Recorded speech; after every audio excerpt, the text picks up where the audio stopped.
Hi, my name is Janine Wilkinson, and I'm a board-certified behavior analyst with Building Connections Behavioral Health, Inc. Today, we are going to be talking about effective, evidence-based behavior management strategies for elementary school students. Behavior management in the classroom is important because it creates a learning environment where students feel safe, respected, and motivated. It also helps students develop social and emotional skills.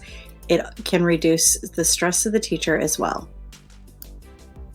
The benefits of behavior management include learning. Students are able to stay focused on learning, and the teacher can spend more time teaching. Social and emotional development. Students feel more connected to their peers at school and learn how to get along with others.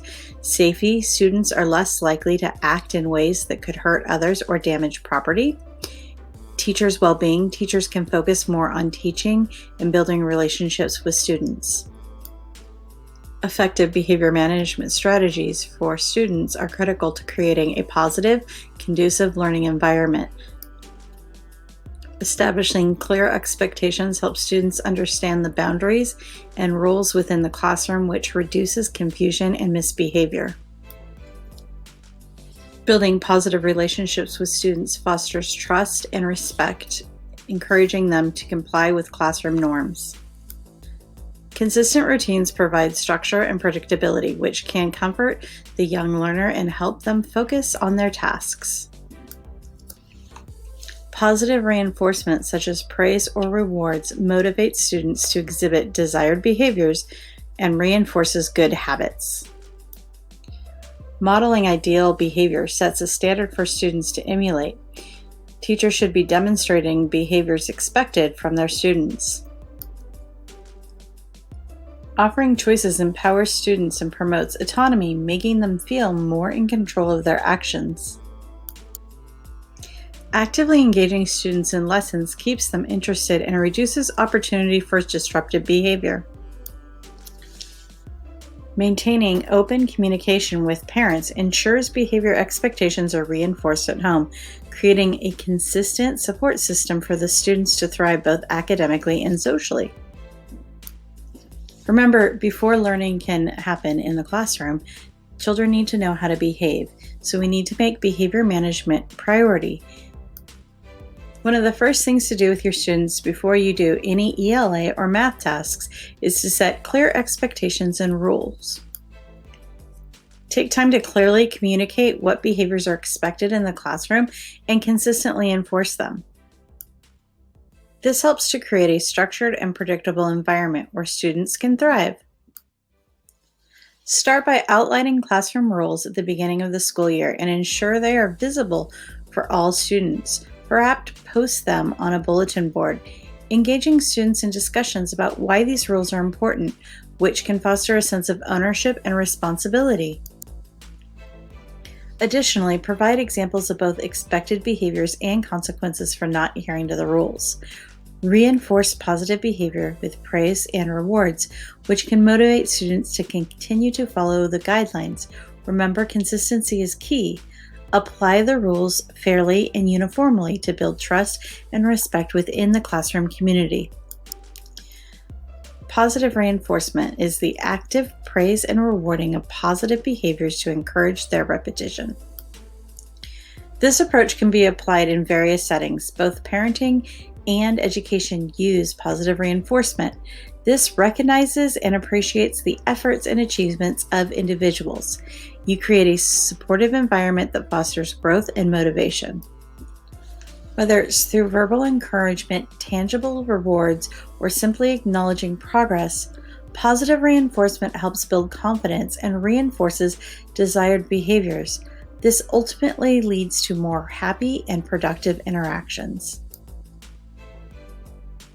As a behavior analyst, when I visit classrooms, one of the things that I take data on is how much reinforcement versus negative correction is being given in the classroom. Data I take often includes interaction between the teacher and the student I'm observing, as well as the teacher and other students in the classroom. In many cases, you're going to want to have your positive reinforcement comments be a 4-to-1 ratio to corrective. Here's an interesting point of reference. As a behavior analyst for the last 20 years, I have yet to enter a classroom where the child that I'm observing is getting a ratio of positive interaction at a 4-to-1 ratio. In fact, often the child is getting 4 to 6 negative interactions to every positive interaction that they're having. By changing the positive interaction with the student, we can change behavior quite dramatically with just that one step. You don't have to have all of your rewards be tangible. Remember that lots of things motivate children. At my school, we motivate children by offering homework passes. We offer positive phone calls home, as well as skip a subject for the day rewards. The list of what you can offer for free goes on as long as it motivates the child. Cultivate relationships. Dedicate time to connect with each student on a personal level to nurture a positive relationship and gain a deeper understanding of their needs. Remember that every student is different, but following these strategies can help foster a strong teacher-student relationship in most classrooms. Show your passion for your students and your teaching. Treat every student with respect. Highlight the goods more than the bad. Learn more about your students. Make time for one-on-one communication and let students make choices. Build consistent routines. Create reliable daily structures by using visual tools such as schedules to reduce confusion and alleviate anxiety. Establishing consistent routines can greatly enhance productivity and provide a sense of stability. Visual schedules, whether digital or physical, serve as a clear roadmap to the day, allowing individuals to anticipate upcoming tasks and manage their time efficiently. Incorporating color coding or symbols can make these schedules even more accessible and engaging, catering to different learning styles. Additionally, setting aside specific times for breaks and leisure activities ensures a balance for lifestyle, fostering both mental and physical well-being. By integrating these practices, individuals can cultivate an environment where they feel more in control and less overwhelmed by the daily demands. At our school, we make sure the students move at least once every 20 minutes. Model appropriate behavior. Demonstrate the behaviors you expect from students throughout your own actions. Lead by example by showing respect, actively listening, being punctual. Engage with your students positively, offering encouragement and support. Show enthusiasm for learning and maintain a curious, open-minded attitude. Communicate clearly and efficiently, setting a standard for how students should interact with one another. Demonstrate responsibility by being prepared, organized, and show empathy by being understanding and patient with students' challenges. By embodying these values, you create a learning environment that promotes growth, respect, and collaboration. Active engagement. Design lessons that are interesting and engaging to keep the students focused and participating. Incorporate a variety of teaching methods such as interactive discussions, hands-on activities, and multimedia presentations to cater to different learning styles. Encourage collaboration through group projects and peer-to-peer learning, which not only fosters teamwork but also enhances critical thinking skills. Introduce real-world applications of concepts being taught to make the material more relatable and impactful. Additionally, provide opportunities for students to express their creativity and voice their opinions, ensuring that they feel valued and motivated to contribute. Regular feedback and adaptive teaching strategies can further enhance the learning experience and keeping the classroom dynamic and responsive to students' needs. Provide choices. When possible, give students options to promote a sense of control and ownership over their actions. This can be achieved by allowing the students to select topics for projects, choose between different types of assessments, or even decide on classroom seating arrangements. By offering these choices, students are more likely to engage actively in their learning process, develop critical decision-making skills, and feel more invested in their educational journey. In addition, this approach can cater to diverse learning styles, interests, and make the classroom environment a more dynamic and inclusive environment. Look, I get it. Sometimes giving choices to our students can be challenging, and coming up with what kind of choices you want to allow a child can also be challenging. It doesn't have to be that much of a struggle. You can actually give up the power struggle, and if the student wants to write in crayon, let them write in crayon. Let them decide if they're going to write in pen and pencil. What color pen are they going to write? It's really that simple. You can also even be more dynamic and let them decide what order of the day they're going to put their academic choices or learning in. Plan for and create effective transitions. Plan smooth transitions between activities to minimize disruption. This is a great time to establish clear signals or cues to indicate change, such as specific sounds, gestures, or visual aids. This helps prepare everybody involved and ensures a seamless shift. Additionally, provide a brief overview of what's coming next.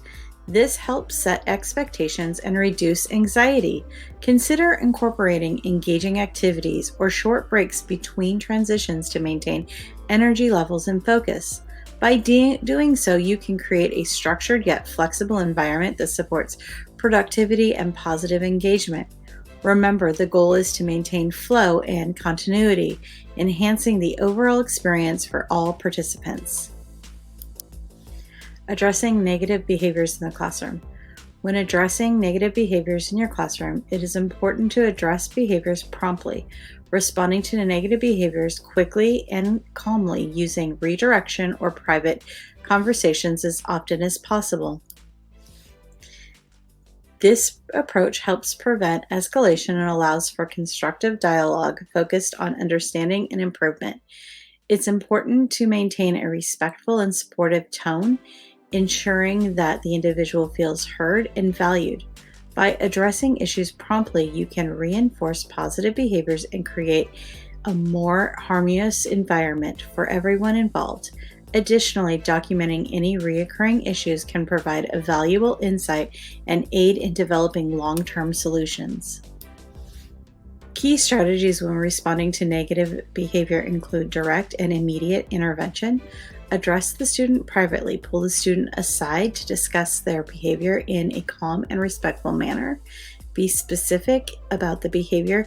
Clearly state the behavior that is unacceptable and why. Use I statements. Explain the behavior that is affecting the classroom environment and the other students.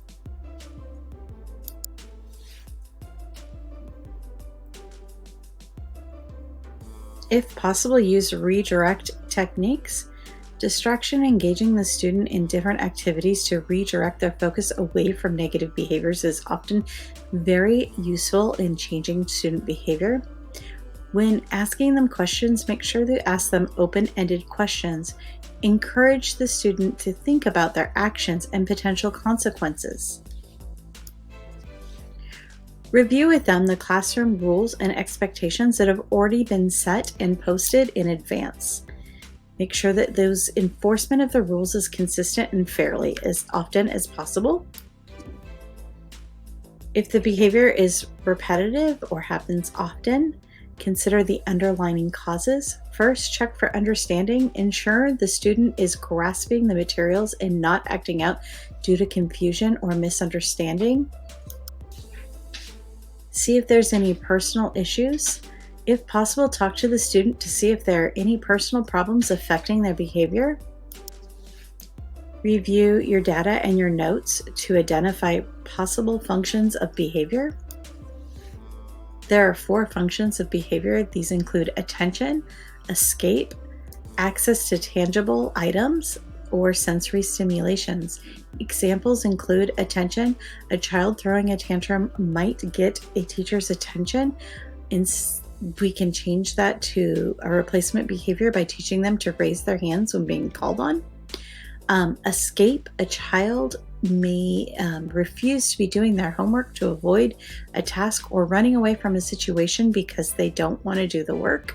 Tangible. A child is whining to get a desired toy or not completing their chores so they can get access to more screen time.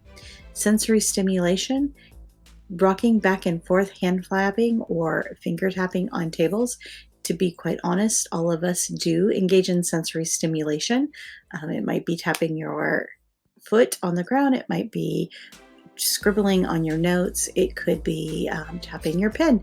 There's lots of different ways to engage in sensory seeking behaviors.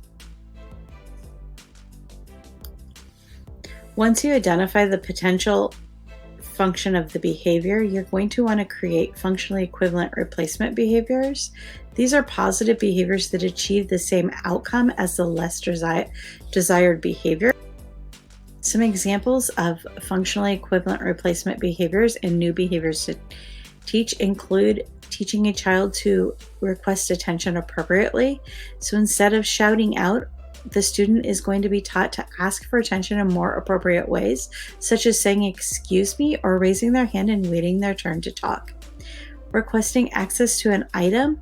Instead of acting out, the student can request access to an item verbally or using visuals, and using a timer to find out when those items are available for access.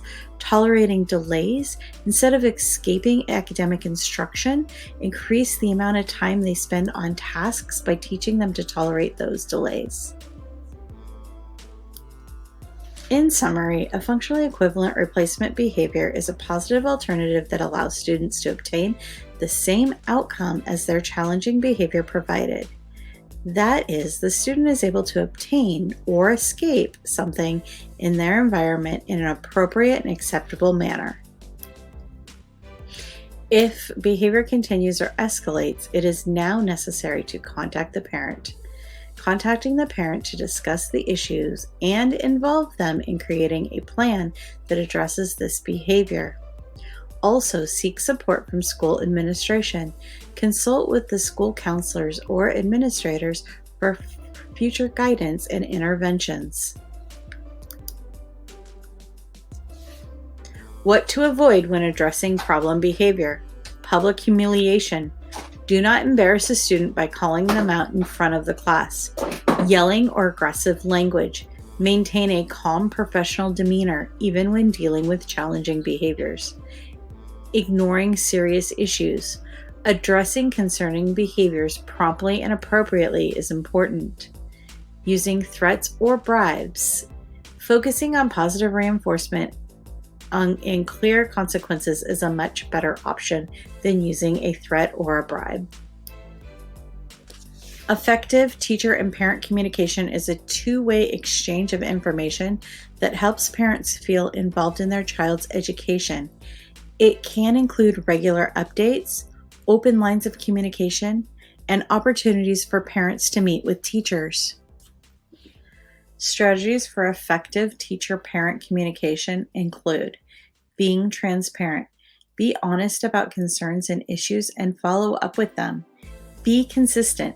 Stick to scheduled meetings and provide regular updates. Use positive language. Build trust and collaboration within your relationship by providing positive feedback. Listen without interruption. Show respect. This validates the parent's feelings and opinions. Use technology. Education apps can share information about children's progress and assignments and activities. Host open houses and conferences.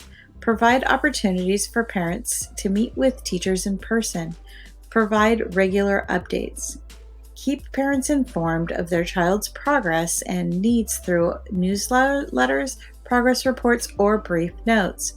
We, every day at our school, send home a glow and a grow. So what we do is we provide what happened well within their child's day, as well as things the child would need to work on for tomorrow. The classroom environment is a very important piece of classroom management. Consider the arrangement of the furniture in purposeful ways to facilitate movement and minimize distraction.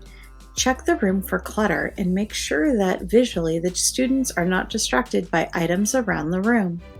Ensure that desks and chairs are organized in a way that encourages collaboration and engagement among all students. Consider creating different zones for various activities, such as reading corners, an area for group work, and an individual study space. Incorporate flexible seating options.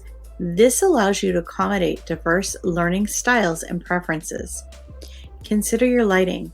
Lighting and color also play a significant role in creating a welcoming atmosphere. Neutral lighting is ideal, but if not possible, use soft, warm lighting to create a cozy and inviting space. Choose calming colors for the walls and decor that stimulates and focuses on focus and creativity. Incorporate educational materials and resources within easy reach to encourage independent learning. Display students' work and achievements to foster a sense of pride and community. Additionally, consider including plants or other elements of nature to improve air quality and bring a sense of calm to the room. Ensure that technology used in the classroom is easily accessible and integrated into the learning environment without becoming a distraction. With thoughtful design and arrangement, the classroom can become a dynamic space that supports and inspires learning. Decluttering your classroom. A cluttered and dirty environment can contribute to feelings of stress and anxiety. On the other hand, a well-maintained space promotes a sense of calmness, allowing students to focus on their studies.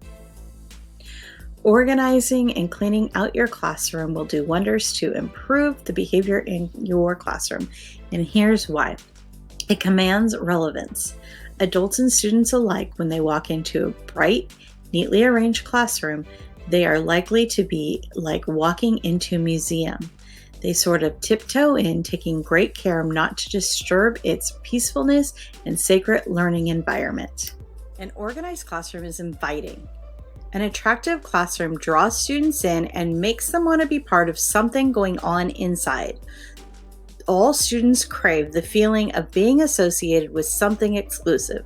Your classroom environment should communicate to all that enter it that indeed it is the place to be. It's a statement of respect. Your room environment shows how much you value respect. Respect for learning, respect for each other, and respect for property. Although they may not be able to verbalize it, your students can see and feel it every time they walk into your organized classroom. A clutter-free classroom will have a powerful effect on you. It will calm you and make you feel more confident as a teacher by sweeping away the material clutter and discouragement. It's a reminder that you are in control of your classroom and that creating a teaching experience you desire is within your grasp. An organized classroom strengthens your influence. Creating a classroom where your students enjoy coming every day is the key cornerstone of a smart classroom. A fresh and appealing environment contributes to the feeling of being one of your students is a special experience, which in turn gives you leverage to being influenced in their behavior. Organized classrooms make statements. Think about what your classroom says about you. Now think about a co-teacher's classroom and what it says about them. There are some classrooms that you just walk into and you know the teacher expects the best from his or her students. It oozes from the walls and hums through the air, and even when it's empty. In fact, the classroom environment is an uncanny prediction of how effective of a teacher that you are. It gives students a sense of pride. Students notice everything from the way you dress to the way you speak, the way your desk looks. If you take pride in your classroom and how you go about your job, then your students will follow your lead or your model. They will take pride in themselves, their behavior, and their schoolwork. Finally, organized environments help us feel calm and focused. Classrooms are like bedrooms. If you have a messy bedroom, it says that you sleep less soundly. It's the same in a classroom. An organized, tidy classroom helps achieve student learning. Your classroom environment has such a strong bearing on how your students perceive themselves and the expectations you have for them. You cannot afford to let it fall to disarray or get swallowed up by accumulative materials or clutter. Attention-getting strategies. Use visual cues or specific signals to gain attention from students. For example, you can include colorful prompts, engaging images, or unique sounds to draw their eyes in and their ears open. To get classrooms' attention, teachers use strategies like calling out a phrase, or having students respond to it, a call and response, clapping a rhythm and having students repeat it, using visual cues like cards saying "eyes on me," counting down from a set number, turning on and off the lights briefly, or utilizing a designated hand signal to signal focus time. Key classroom attention-getting strategies. A lot of teachers use call and responses. Teacher says a praise and the students respond with a predetermined answer or action. Clapping patterns. So many teachers use clapping patterns that the students replicate. Visual cues. Displaying a card or picture that signifies eyes on me or time to focus. Counting down. Counting backwards from a set number that signals transition for quiet time.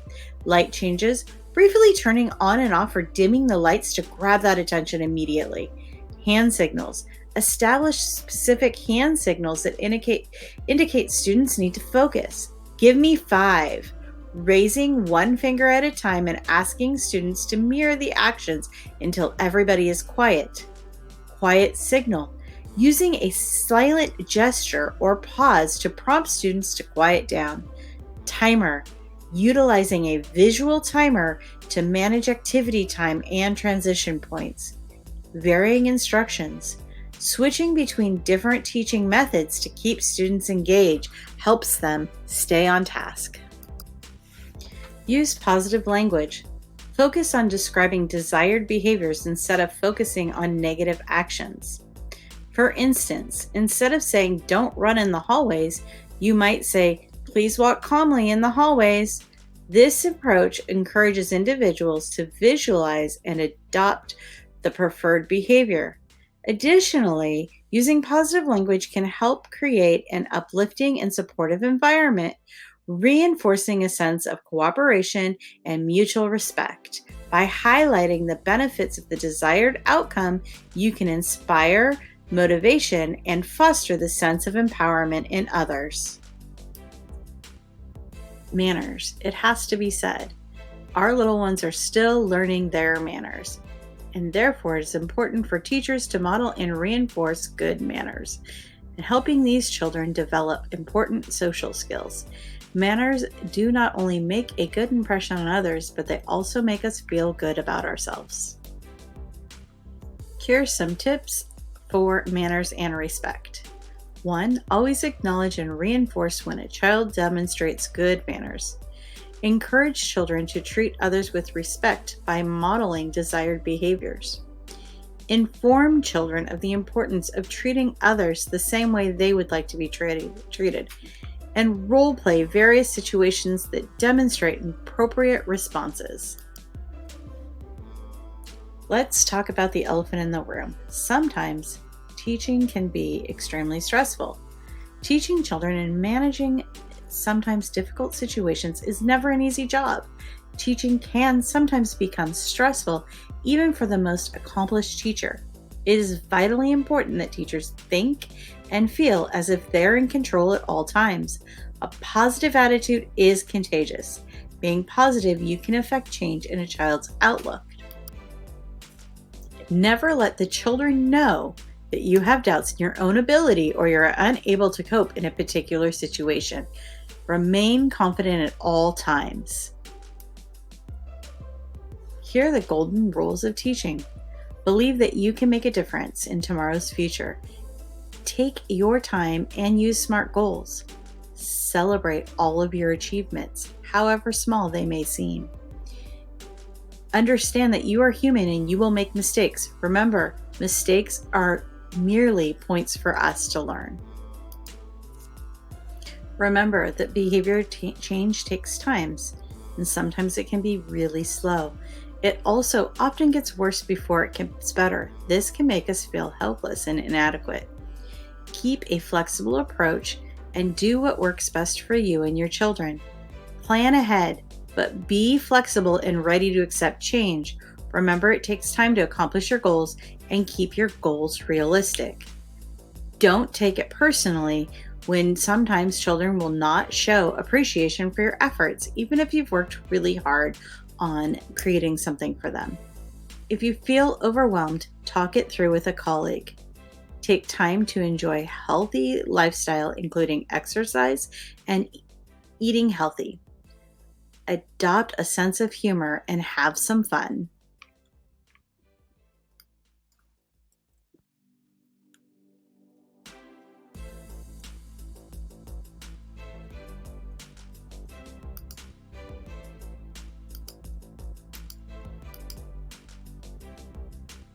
Sometimes we have to add behavior management tools to the classroom to help teach students to be engaged and stay on task. These include online platforms, apps, and strategies. Google Classroom can be used as part of Google Workspace. This tool allows teachers to create assignments, grade work, and provide feedback. ClassDojo is an online platform and app that allows teachers to track students' behaviors and facilitate activities. Classcraft is a tool that transforms the classroom into a role-playing game where students will earn points for their positive behavior. Other strategies include using timers. Timers help students keep on track and maintain a sense of urgency to complete their tasks. Praise can improve academic and behavioral performance when it is sincere and specific. Rewards can be individual, group, or class-based, and students can contribute to those rewards. Positive reinforcement can help create positive learning environment and encourage students to reach their full potential. Engaging lessons can help maintain students' attention and reduce disruptions.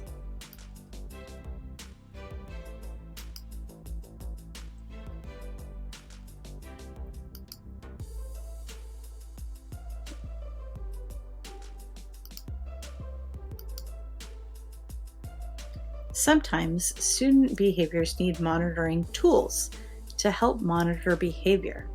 There are many ways to monitor and evaluate a child's behavior. These can include reward charts, homeschool link books, self-monitoring, behavior contracts, including contracts with parents, individual learning plans, individual behavior plans. Reward charts. Reward charts can be used to manage classroom, community, or modify the behavior of a single child. They're an effective way to motivate a child as the child can see and track their own progression. This is provided that a child understands what goals they're working for and how they earn those tokens. This can be an overall way to achieve a goal, but you have to make sure that the child can wait for reinforcement. Communication log. The communication log is a book that can go back and forth from home to school. It is an effective way for teachers and parents to communicate with one another. This book can be useful in a number of ways. For example, it can be used to update on behavior or personal achievements. It also can be used for parents to let teaching staff know if there are significant events or incidents that happened at home or a change in medication. Self-monitoring. Self-monitoring can be an effective tool to help children improve their self-awareness and understanding of their behavior by working with them to help them resolve their difficulties. The benefits of self-monitoring are that it involves a child in deciding on what behavior can be monitored. It helps the child become more aware of their own behavior, provides the child with awareness of the frequency of that behavior. It actively involves the child in the process of behavior modification. Targets for self-monitoring can include behaviors that you want to increase, such as focusing on tasks or assignments, such as on-task behavior, making positive statements about self or to peers, work completion, complying with teacher's request, reading pages of the text or studying for a certain amount of time, completing math problems. Self-monitoring can also work on behaviors to decrease, such as calling out behaviors, leaving one's seat, or requesting the teacher's assistance. Behavior contracts. A behavior contract is a written agreement between the child and the teacher. It can also include the child's parent or caregiver. It provides the child a written structure to bring about behavior modification. The child should be involved in writing of the contract, including the consequences and rewards.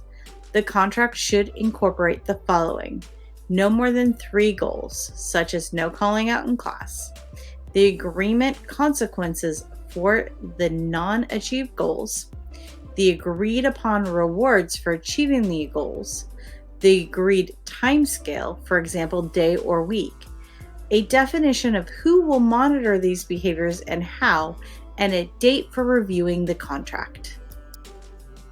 Behavior contracts tend to work best for children's grades 2nd and above.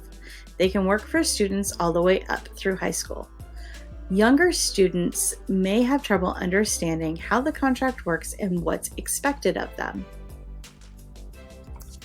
The Good Behavior Game is a whole class intervention to improve student attending and academic engagement.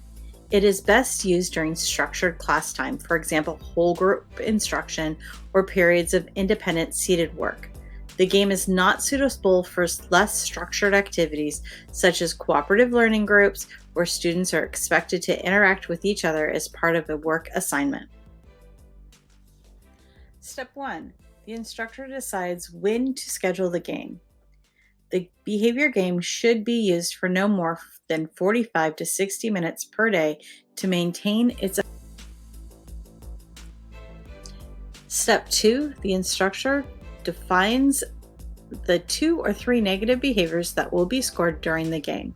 Most teachers use these 3 categories: 1. Talking out, 2. Out of seat behavior, 3. Disruptive behavior. Step 3. Instructor selects daily reward to be awarded to each member of the student's successful team. Hint: try to select rewards that are inexpensive or free. For example, student winners might be given a coupon permitted to skip 1 homework item that night. Step 4. Instructor divides the class into 2 or more teams. Step 5. The instructor selects the daily cutoff level that represents the maximum number of points that is allowed for each team, for example, 5.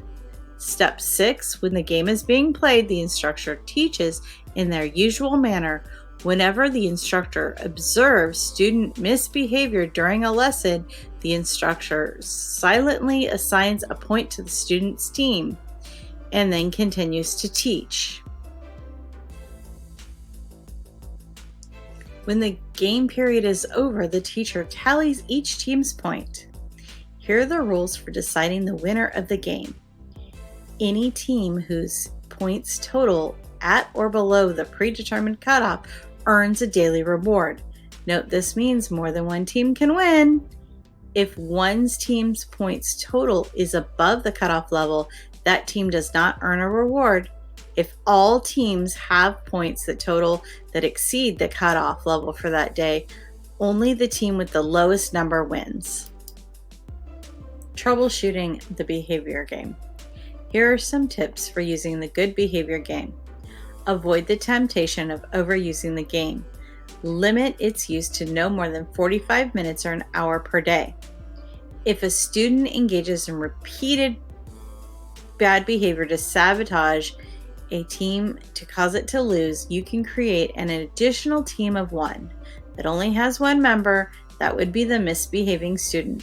This student can still participate in the game, but is no longer able to spoil the game for its peers. If the game appears to be losing effectiveness, check to be sure that you are implementing it with care and that you are 1. Assigning points consistently when you observe misbehavior. 2. Not allowing yourself to be pulled into arguments with students when you assign points for misbehavior. 3. Reliably giving the rewards to the game winners. Finally, 4. Not overusing the game. The teacher-student learning game is a procedure for managing instruction that can work in large and small groups as well as individual students. It offers incentives for appropriate behavior and prompts students to apply positive peer pressure within their groups to earn game points and result in incentives. To prepare for the teacher-student learning game, the instructor teaches behavioral expectations, selects reinforcers to support the game, and creates a T-chart, the teachers versus the students. Procedure. To conduct the game during a particular activity, the teacher announces the game is in effect. The teacher says, for this activity, we are going to play teacher versus student learning game. Next, the teacher assigns points for appropriate and unacceptable behavior. While teaching, the instructor observes the student's behavior. Periodically, when the teacher notes that most or all of the students in the group are behaving appropriately, the instructor will award 5 points to the group. Recording these points in the students column of the T-chart as 5 #tallies. The instructor also says students score 5 points for doing insert rule to be followed. The teacher would also gain 5 points if some of the students did not observe the rule that they're looking for. The teacher provides reinforcement or feedback at the end of the game. The students win. The teacher praises their behaviors and supplies any earned rewards. If the teacher wins, the instructor explains that student behaviors prevented their victory and discusses with them what the goals they can set to improve their behavior for the next game session. Considerations. In a typical game session, the teacher is likely to make a total of 4 to 8 observation points. If the game is effective, students will typically win in approximately 80% of sessions. The teacher-student learning game can be used intermittently.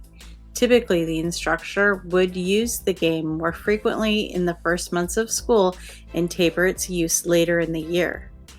Teachers are encouraged to use the game whenever a group is failing to follow classroom rules, even introducing the game in the middle of a class period if needed. In summary, classroom management is a set of actions and directions that teachers use to create successful learning environments.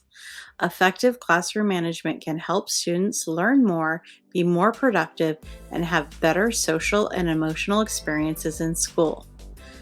Benefits of effective classroom management include reduces distractions, it helps students focus on learning, promotes positive interactions, can decrease bullying and promote social and emotional development, it increases student engagement,